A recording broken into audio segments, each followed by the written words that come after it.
I wanted to give a nod to to all the other sources of wood smoke in BC.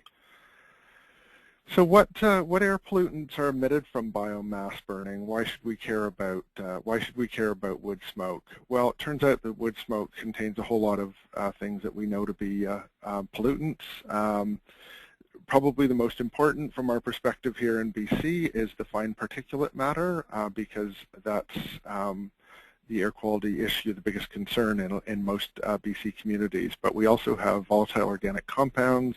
We have methane, which is a greenhouse gas. We have carbon monoxide, polycyclic aromatic hydrocarbons, and other pollutants in trace quantities. So that's what we get from wood smoke in reality.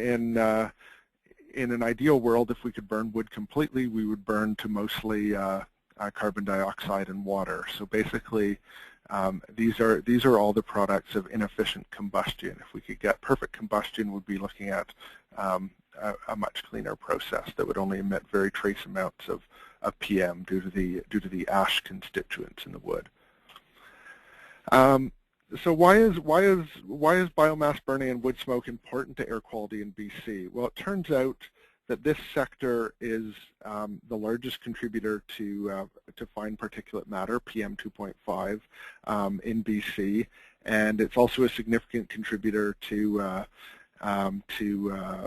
VOC and even and not insignificant contributor to NOx. So the open burning and wood heating sectors, you'll see there, contribute respectively about 30% and 15% of BC's PM 2.5 emissions, and that's purely wood smoke from those sectors. The wood products industry and pulp and paper industry also contribute PM 2.5. Some of those emissions are smoke from biomass burning, but there's also other PM sources in those industries. An interesting fact here is that domestic wood heat provides about 10% of the total space heating need in BC, yet accounts for nearly all of the PM emissions, about 97%. So that relative to other sources of heating, wood heat produces much higher levels of emissions. So that's the picture from the emissions side. If we look at what the contribution is to ambient air quality in BC, we have a number of studies that are called source apportionment studies that have looked at the contribution of wood smoke to air quality. And I just go through this quickly. In Golden, 60% of the measured PM 2.5. Prince George, wood burning was responsible for up to 26% based on one study. Williams Lake and Quesnel up to 60%, and even in the lower Fraser Valley, Metro Vancouver area, where there's a host of other sources, wood burning is estimated by one study to contribute 7 to 9% of the measured PM 2.5. We also have the fact that we know a lot of air quality advisories around the province are issued due to smoke, and in summer that's smoke from forest fires, and in fall and winter that's smoke from open burning and smoke from wood heat. A couple of years ago, we came out with this document called the Smoke Management Framework for British Columbia, and based on a commitment made in the 2008 Air Action Plan. And what the new framework did was not really put out new policy for managing wood smoke, but it attempted to bring together in one place for the first time all the different smoke management programs in BC, because there's quite a few different things out there, and living in more than one different ministry, both environment and agriculture and what's now Forest Lands and Natural Resources Operation contributed to this smoke management framework. So the smoke management framework set out sort of an overall goal for BC and some strategies for achieving that goal. So basically the overall goal is to minimize human exposure to smoke from biomass burning, and because of the health risks. And the way that will be done, sort of the three strategies are follow reasonably obviously from there: reducing emissions of smoke from biomass burning, ensuring that when smoke has to occur, or when it does occur, that it occurs at times and places where the dispersion is good, so that high concentrations of smoke are not transported to populated areas. And finally, when smoke is inevitable, like due to natural forest fires, warning citizens when there are high levels of smoke or other pollution and advising appropriate actions. So just going through some of these smoke reduction strategies, and I'm going to return to a couple of these in particular later in more detail. So there's the regulation that we have on wood stoves called the Solid Fuel Burning Domestic Appliance Regulation, which is currently under revision.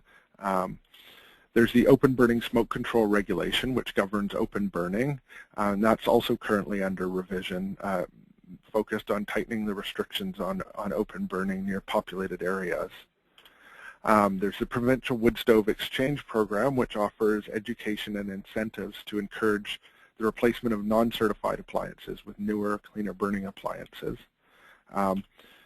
We've developed standards on emission standards for biomass-fired agricultural boilers,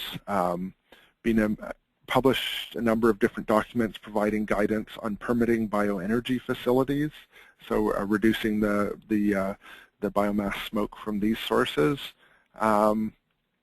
We also provide a model bylaw for backyard burning, and related to that, we provided updated language for the Improvement District Manual that's targeted at very small communities in BC.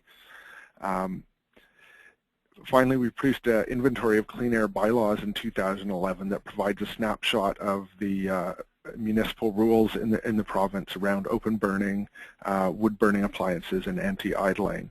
And the trends here were pretty encouraging because we did another similar study in 2007, repeated that in 2011, and the trend was towards a greater number of communities having these bylaws in place. Because as we'll see later in the presentation, the provincial government does not have authority to regulate all these sources. So it's important, there's an important role for municipal action. Going back to the smoke management framework and the strategies, the first strategy was to reduce smoke. The second strategy was to ensure that smoke is properly dispersed. And two examples of these strategies are the open burning regulation, which has requirements around the timing of burns, and the venting index, which basically measures how the atmosphere is mixing. So there's venting index requirements, timing requirements, there's setback requirements. So basically saying you can't burn within a certain distance of other residences, and a bigger setback for hospitals and schools. So that's an example of a regulation and a strategy that seeks to disperse the smoke before it affects people. And the Forest Ministry, in their burn plans for prescribed burns, also try and incorporate these same air quality concerns. And the picture at the bottom of the screen here is just an example of a venting index that basically the venting index consists of a number, and that number corresponds to a category which is either poor, fair, or good. And for most burning, the venting index has to be in either the good or fair category. And finally, the third strategy to warn citizens of high levels of smoke. Two examples here are the Blue Sky Wildfire Smoke Forecasting System. This was a system developed by BC in collaboration with a bunch of other partners in other provinces and the federal government. And basically, this system uses air quality models and forest fire locations to predict wildfire smoke concentrations 2 days in advance. And this was modeled off a similar system, also called Blue Sky, in the United States. And this system was launched in 2010, I believe, initially just in Western Canada, and it now covers essentially all of Canada except the high north. The other strategy warning citizens of high level of smoke is, of course, our air quality advisories. And the messaging here can include both health advice for people, so protective actions that people can take, and it can also include emission reduction actions. Typically, when we issue these air quality advisories, they go an open burning ban goes along with them. So that seeks to use the air quality advisory both to warn the public and also to reduce the emissions that caused the advisory in the first place. So focusing down now on domestic wood heating in BC and the picture there. So there's no national standard on wood burning appliances in Canada. That's in contrast to the United States and also to many jurisdictions in Europe that do actually have national standards for emissions. Within Canada, BC is one of only 4 jurisdictions that actually do regulate the sale of wood burning appliances for emissions purposes. And our environmental legislation in BC, called the Environmental Management Act, specifically enables us to regulate the sale of new solid fuel burning appliances. Unfortunately, the powers are less clear, or in some cases totally absent, to regulate existing solid fuel burning appliances. Municipalities, on the other hand, do have bylaw making power that gives them some power to regulate the use of existing appliances. For many municipalities, this issue just hasn't become high enough priority with their limited capacity. So it's, although the trends are encouraging in terms of the number of municipalities that do have a bylaw, we're still in a position where a minority of BC communities actually have a bylaw around wood burning appliances. Some municipalities that don't have a specific bylaw do have a few provisions buried, often in a fire prevention bylaw, so that stop some of the more egregious misuses of wood burning appliances, like burning garbage in wood appliances, for instance. So how are wood stoves regulated in BC? I mentioned that there's no federal regulation. We have this provincial regulation called the Solid Fuel Burning Domestic Appliance Regulation, and it limits the sale of stoves and inserts in BC to cleaner models meeting US EPA or Canadian Standard Association standards. The issues with the current regulation is it does not include some important classes of appliances, particularly boilers and furnaces, and the boilers in particular have been causing problems in some rural areas of BC. It doesn't put any limits on the operation of appliances. The emission standards that it references are old and no longer represent the best achievable emission limits. And of course, it doesn't address the large existing stock of old appliances that are installed in BC homes. So what are some of the solutions to the deficiencies in that regulation? One of them is to harmonize the BC regulations with the proposed new EPA standards. So the EPA has been going through a revision of their standards for wood appliances, which they're called new source performance standards. And just in the last, literally in the last few days or the last couple of weeks, they came out with their regulatory proposal, and I think it's going to be a real game changer. They're talking about emission levels over the next 5 to 8 years, going from 7.5 grams per hour, the current, down to 4.5, and eventually down to 1.3 grams per hour. So that's a really significant change there, and the plan in BC is going to be to match those standards going forward. The other great thing that's happening in the U.S. is that their new proposal is going to include a whole bunch of appliances that were missed by their current standard, and that does include boilers, furnaces, and masonry stoves. So what that will mean that some years from now, the new appliances coming into the BC market will be much cleaner than they are now, and that's really important. But that's not the whole picture. We need to continue education efforts to address operation of appliances, and also education really to raise the whole profile of wood smoke. As you'll see from some later slides, it's generally underappreciated in BC, the contribution of wood smoke to air quality issues. Within the question of the operation of appliances, a number of studies by different agencies, some in Washington State, and some here in BC have flagged the issue of burning seasoned wood versus burning wet wood, and really some education around that issue as a way to reduce emissions from in-use appliances. We have to keep encouraging municipal bylaws to address the nuisance operation of appliances. The provincial government really doesn't have any clear powers to address that, unfortunately. So that really falls to municipalities to fill that gap. One possible strategy is promoting pellet appliances that are less prone to high emissions due to poor use.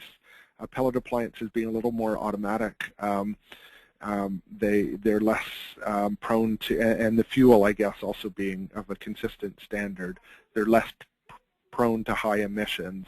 And they inherently, based on the testing that's out there, they inherently have lower emissions than burning cord wood. And continuing the exchange program to gradually address the stock of existing appliances in BC. And I'd note there that municipalities can regulate to promote faster change out of old appliances. I'd note some municipalities in BC have actually passed bylaws that call for sunsetting of old non-certified appliances, whether it happens on the sale of the home or by a certain date. It depends on the details of the bylaw. So what about all the old wood stoves, just following on that point? Even if the new appliances are cleaner, in some cases much cleaner, there are still many older high-polluting appliances in use. BC has attempted to address this issue through a voluntary incentive and education-based wood stove exchange program. BC residents in participating communities can receive incentives towards replacement of an old wood stove with a new certified model or gas appliance, or in some cases electric appliance. And there have been approximately 6,000 changeouts over 2007 to 2013. Unfortunately, due to the current fiscal pressures, the program is currently on hold, although we're optimistic that in next fiscal year 2014-2015, that the program will be back. This is just a graph showing some of the results of the wood stove exchange program. It began in a major way in 2008 and showing up to this year. So the bars are the number of appliances changed out per year, and the line shows the cumulative appliances. Currently, we haven't tabulated for 2013 yet, but currently estimated at just under 6,000 appliances changed out. So what has that accomplished in terms of emission reduction? Well, it's comparing the estimated emission reductions from those changeouts to the total emissions from wood heating show about a 4% reduction, which seems rather small, but when you consider that this was only offered in a limited number of communities and to a fraction of the BC population, and that it's a totally voluntary program, and that was mostly achieved over a 5-year period. 2008 was kind of just the ramping up, so mostly achieved over a 5-year period. I think those results are somewhat respectable and indicate some promise for continuing this program. A point to note on that is that the new emission standards coming from the EPA actually support the exchange program, because going forward in the future, the replacement stoves will be even cleaner than they are now. I'd like to talk a little bit about some findings from a survey and emissions inventory we conducted in 2012.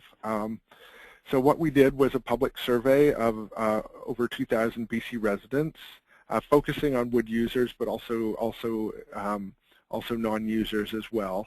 And we were looking at the overall prevalence of wood heating, type of appliances people are using, type of wood they're burning, amount of wood they're using, what reasons they're burning wood, and then a bunch of sort of opinion type questions on how they feel about wood smoke, how they feel about measures to control wood smoke. And from this information, we can do two things. We can calculate the total emissions. That was one important output, and we can also make some ideas about what strategies are most effective to address the wood smoke issue. Metro Vancouver was not included in that survey, but they did their own very similar survey, and actually one of our reports on this combined the Metro and the rest of the province findings into one report. So the results from that 2012 survey and inventory are available as provincial averages. They're available as in 6 broad regions: West Coast, South Coast, Thompson, Okanagan, et cetera, and also 25 subregions.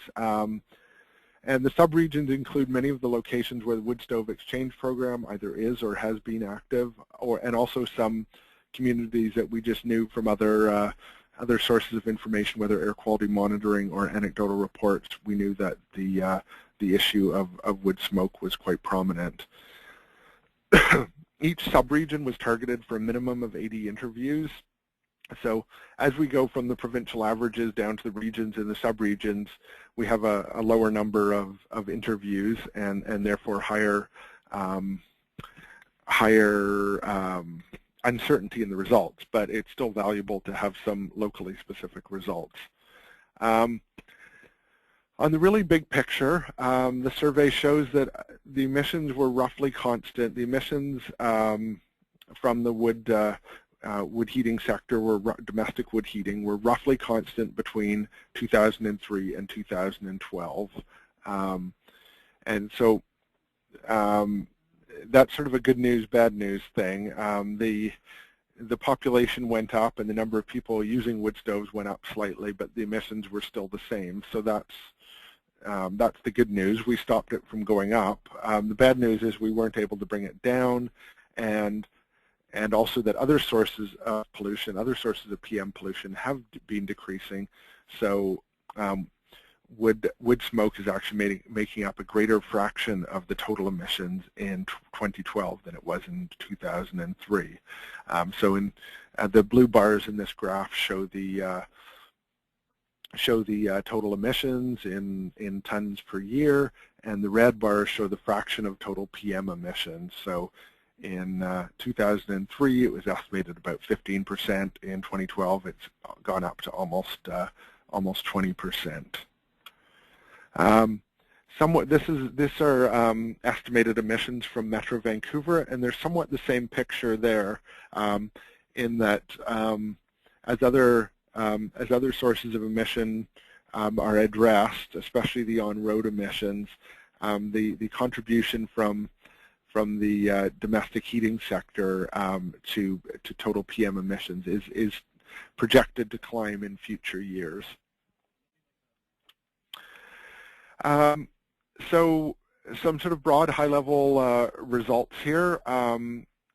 How many people in BC use wood as their primary heating source? Based on this survey, about 10%, and that's quite consistent really with the prior survey. There wasn't a lot of change either up or down.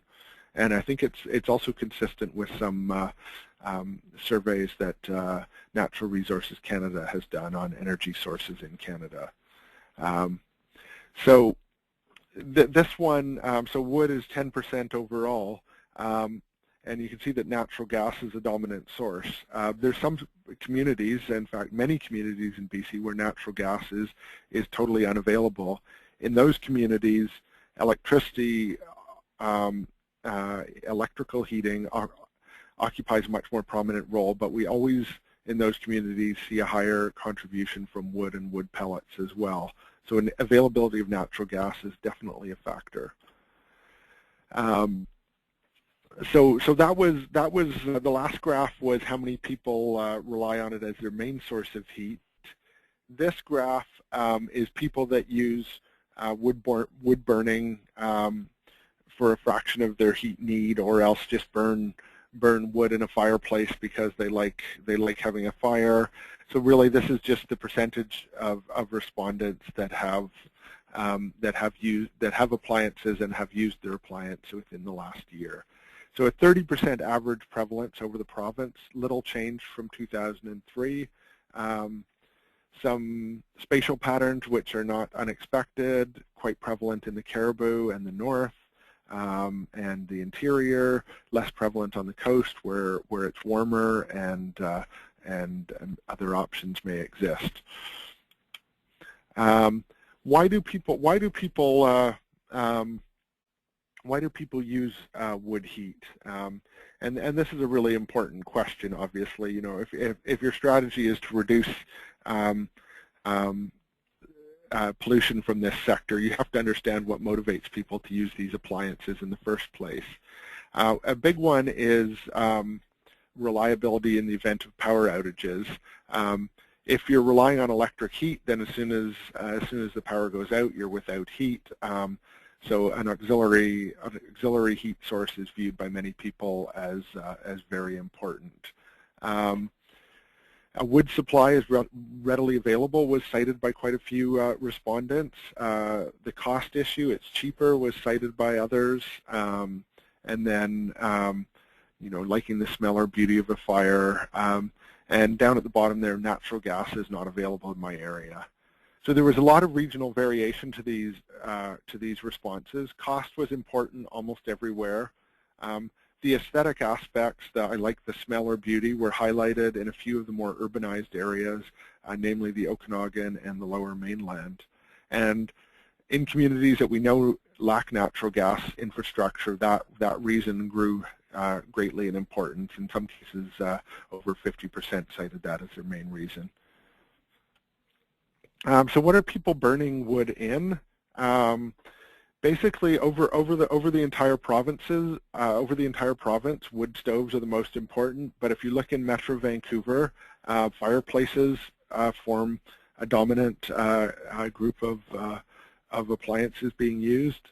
So that speaks to the point I made earlier, the sort of aesthetic use of wood burning versus the more practical, I need to heat my house use of wood burning that takes place in most of the rest of the province.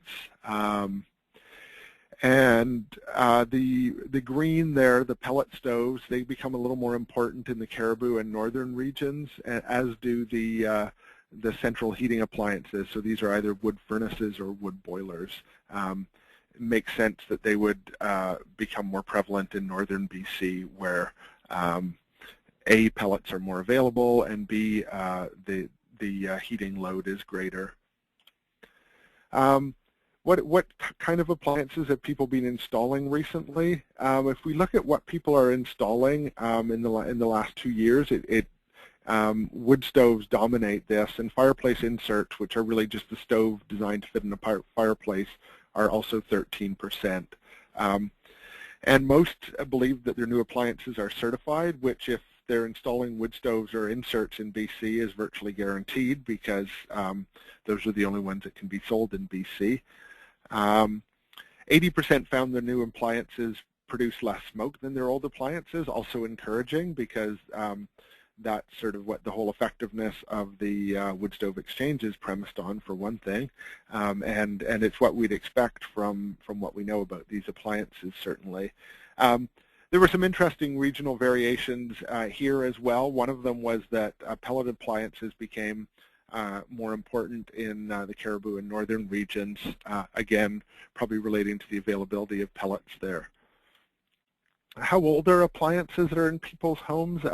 This is interesting because it gives us some clue on what the likelihood of the appliances being certified, emission certified, are. So wood stoves on average are about 14 years old, whereas fireplaces have an average age of 34 years. And that relates well to the previous graph I showed, that a lot of people are installing wood stoves, not many people are installing fireplaces. So the stock of fireplaces out there are ones that have been in older houses for a long time for the most part, although obviously if you look at that graph, there are people installing fireplaces too, but they're the minority. We asked people whether their appliances were emission certified.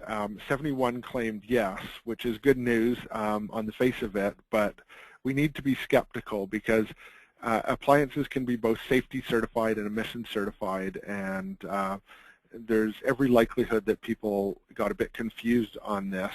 And it's also a question, and we may have asked it in the wrong way. There could have been perceived to be a right answer here, so that would bias people towards claiming that their appliance was emission certified. However, the trend is encouraging, because we asked the same question in 2003, and a lot less people said that their appliance was certified. So, encouraging trend, even if I don't totally believe the high fraction we got. So I'm nearly at the end of the presentation then, and then I'll turn it over to questions. But just a couple more slides here. So in terms of where people get their firewood, about 1/3 purchase their firewood and 2/3 gather the firewood themselves. That speaks to the earlier issue of why people use wood stoves, the cost issue. It's most cost effective if you can have if you have a location where you can gather firewood for little or no cost, and which a lot of rural BC residents do have. So it's been suggested that a strategy like targeting firewood suppliers could be effective. You know, when we see that that's only 1/3 of the fuel, that would only have, you know, it certainly wouldn't be the silver bullet, although it's worth considering potentially. I'll just skip right on here. We looked at firewood seasoning, and the graph here shows the percent for different regions that reported seasoning their firewood not at all. So that would mean they'd be sort of cutting, splitting, and sticking it straight into their wood stove or other appliance.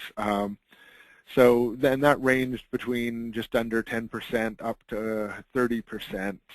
So those percentages are a little bit alarming, because certainly with no seasoning at all, you're likely to get a lot more smoke, and your EPA certified appliance will not perform well if it's burning completely unseasoned wood.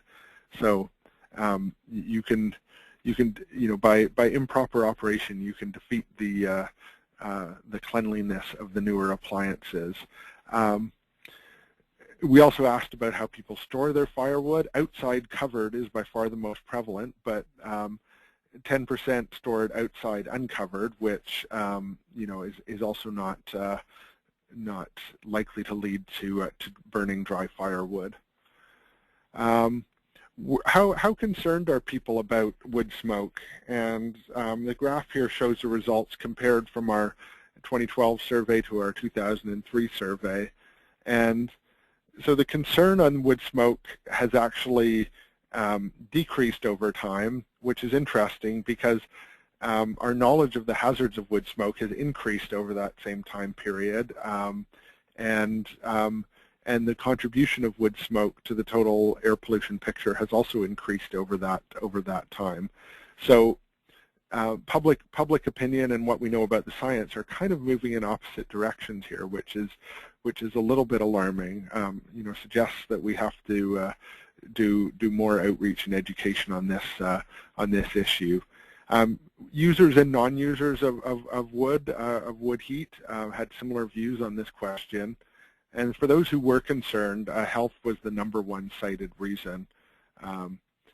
And concerns did seem higher in communities that had several years of PM monitoring, have had a history of wood smoke studies, and have had involvement with the wood stove exchange program. So the example of Golden comes to mind, where there have been studies that demonstrated that wood was contributing a lot of the pollution, and there seemed to be a slightly higher awareness of wood smoke in that community. So this graph shows the percentage of the population attributing air pollution to different categories of sources: transportation, industry, forestry, and households, which includes wood stoves and backyard burning. So overall, the interesting thing here, we know that overall the household contribution is the dominant source in some areas, and it's an important source in every region of the province, yet that doesn't line up with people's perception. People are rating, only a very few people are rating the household sector as an important contributor to air pollution, and most are rating it low in its contribution to air pollution. And the highest community had just under a quarter of the residents identify the household sector as a high contributor. We also asked for people to give their views on different measures to reduce smoke, whether they would support or oppose these measures. And we have provincial regulations, incentive programs, restricting burning on poor air quality days, fines for generating excessive smoke, requiring the removal or upgrade of older high-polluting appliances, and establishing a local bylaw. So basically, the provincial regulations and the incentive program had the highest support. So that's encouraging because those are programs we have and in the provincial regulation case plan to improve upon. And there's a reasonable level of support even for the more what you could consider the more strict actions like a local bylaw. And there was slightly lower support for most of these measures among the wood burning user community, but not that much lower. Communities with a high awareness of the wood smoke issue didn't always translate into a higher support for these actions, like you think it might. And interestingly, support for bylaws was actually lowest in some communities that have proactive wood burning bylaws. So that may be the case if something sounds good in theory, but you don't like the details of the policy that your municipal government enacts. So just a quick summary, domestic wood smoke emissions are a significant source of pollution in BC. In many communities, they're the dominant PM source. Our existing programs have been adequate to prevent an increase in wood smoke emissions, but not to decrease the wood smoke emissions. Provincial regulation planned will close some of the gaps with new appliances. Existing appliances are still a challenge. Despite the exchange program and natural attrition, there's still a lot of uncertified appliances in service.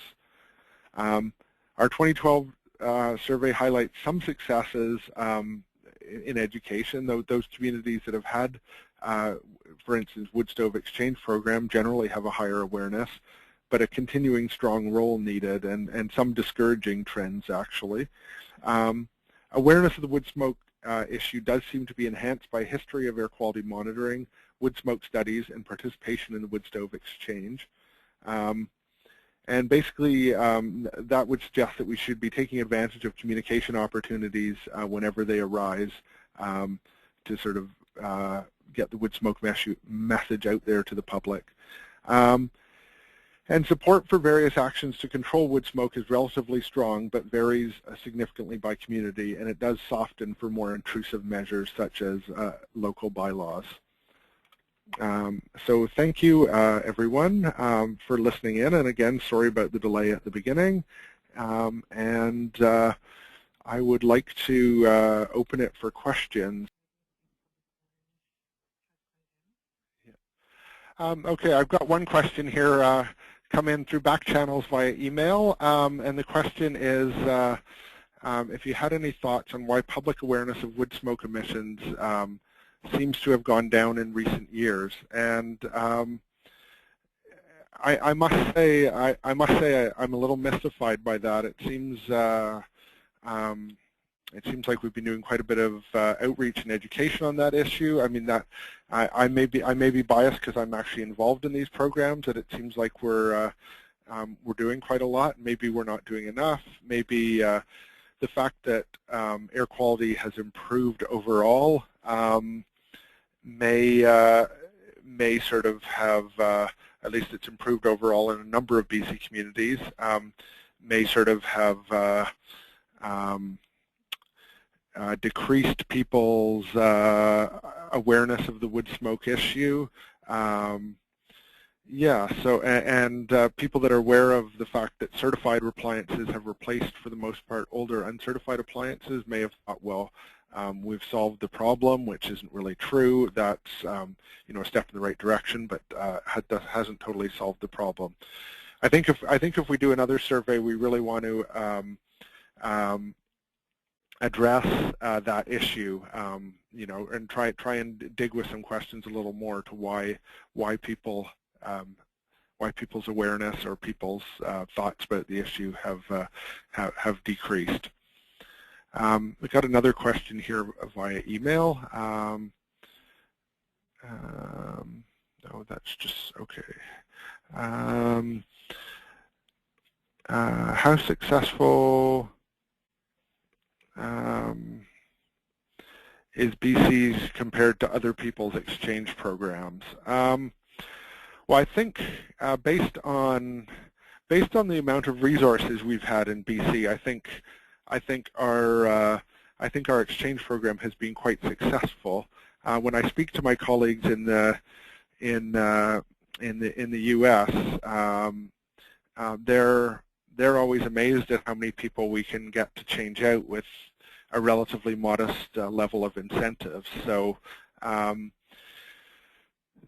you know, I'd rate, given the limited resources, I think our program has been quite effective. Given the magnitude of the problem, that is the number of old non-certified appliances, maybe we haven't been successful enough. We just haven't put enough resources towards the issue yet. When I look at the example of Libby, Montana, where, I mean, the amount of resources that had to be put in to reach everyone, you know, essentially everyone within a fairly small community was large. It was on the same order of magnitude as what we've put in on the entire province. Okay, I had a couple other questions. Why do you say that the province can't regulate existing wood stoves, but municipalities can? The answer to that question goes to our enabling legislation and some specific exemptions in there that exempts the emissions from basically from, can't cite the exact wording, but it's basically the emissions from domestic heating using solid fossil fuels or solid fuels are exempted from a lot of our regulation. They're not completely exempted, so it wouldn't be accurate to say we have no power to regulate them, but our power to regulate existing appliances is greatly reduced, whereas we have very clear authority to regulate new appliances.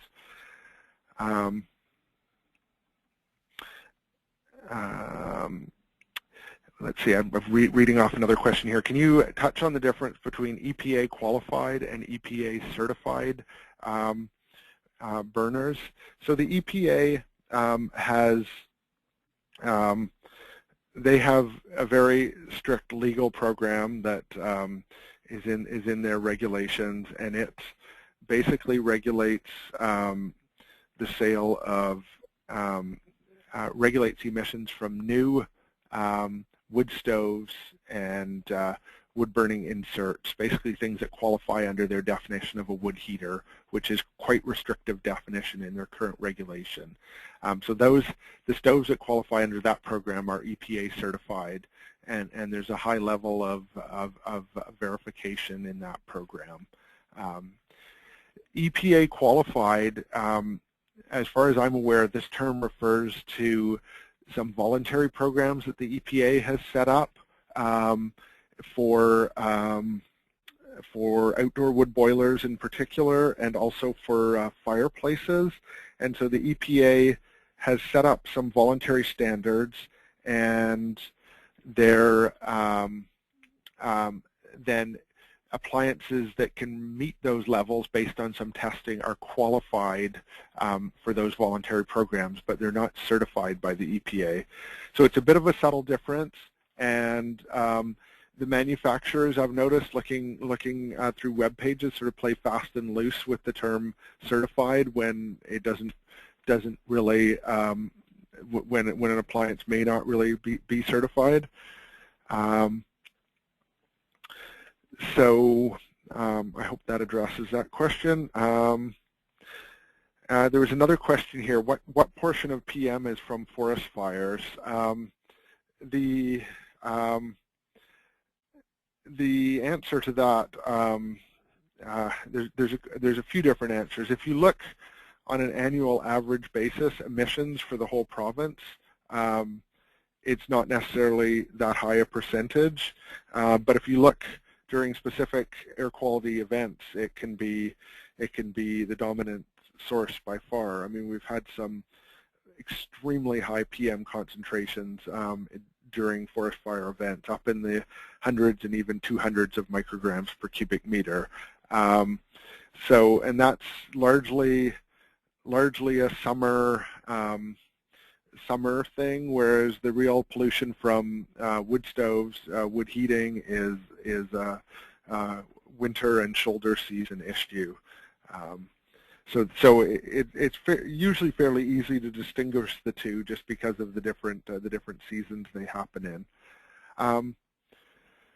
So I had it just passed on to me that that the organizers are going to save the questions and forward them to me, and that I can hopefully type in some answers, and they'll be distributed to participants.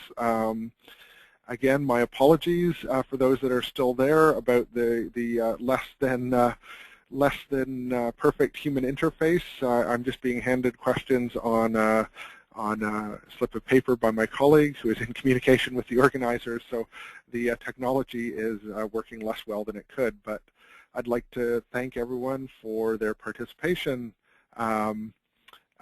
today, and I hope everyone got something out of it. My email was in the presentation. People are welcome to contact me with questions. Yeah, I'm just getting a message from the organizers that they will email me the questions, and I can pass those on to people. So thanks again.